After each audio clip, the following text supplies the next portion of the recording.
नमस्कार. आरोग्यशाहीमध्ये मी वैद्य नमिता आणि मी वैद्य भाग्यश्री आपलं स्वागत करतो.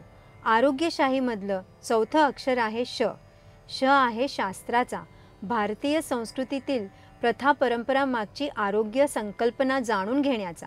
दीपावलीनंतर येणारा पहिला सण म्हणजे तुलसी विवाह. कार्तिक शुद्ध एकादशीच्या दुसऱ्या दिवसापासून ते त्रिपुरारी पौर्णिमेपर्यंत घराघरात तुळशी आणि श्रीकृष्णांचा विवाह लावण्याची पद्धत आहे. भारतीय संस्कृतीमध्ये स्त्री प्रतिष्ठेला खूप महत्त्व दिलेलं आहे. रामायणातलं सीता स्वयंवर असो किंवा महाभारतातला द्रौपदीचा मत्स्यवेध असो, आपला जोडीदार ठरवण्याचं स्वातंत्र्य हे स्त्रीला दिलेलं दिसतं. तुलसी विवाहातही तुळशीचा विवाह साक्षात श्रीकृष्णांशी होत असला तरी त्याला श्रीकृष्ण विवाह असं म्हणत नाहीत. यातूनही लग्न हे स्त्रीच्या इच्छेनुसार होणं अपेक्षित आहे हे समजतं.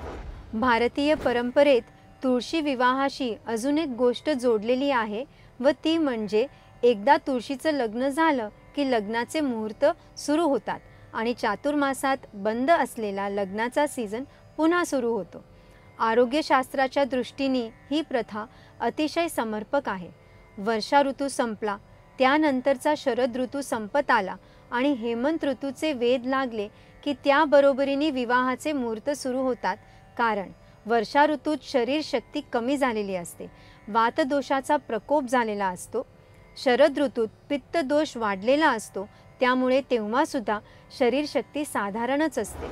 मात्र दीपावलीत केलेल्या दीपोत्सवानंतर अग्नीचं बल जसजसं वाढतं तसतशी शरीर शक्तीमध्ये सुधारणा होते आणि त्यामुळे हा काळ स्त्री पुरुषाच्या मिलनासाठी आदर्श ठरतो. गर्भसंस्कारामध्येही उत्तम अपत्य प्राप्तीसाठी हेमंत ऋतू सुचवलेला आहे.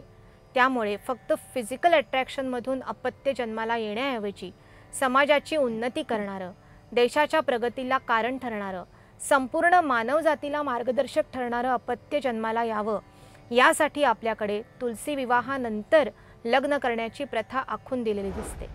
संपूर्ण वनस्पती जगताची राणी म्हणजे तुळशी असं म्हणायला हरकत नाही. तुळशीमध्ये पर्यावरणाची शुद्धी करण्याचा गुणधर्म असतो. शिवाय प्राणशक्ती अधिकाधिक आकर्षित करण्याचीही शक्ती असते. म्हणूनच तर शक्तीचा परमोच्च स्रोत असणाऱ्या श्रीकृष्णांशी तिचा विवाह होऊ शकतो. तो सुद्धा एकदाच नाही तर दरवर्षी आणि प्रत्येक घरात.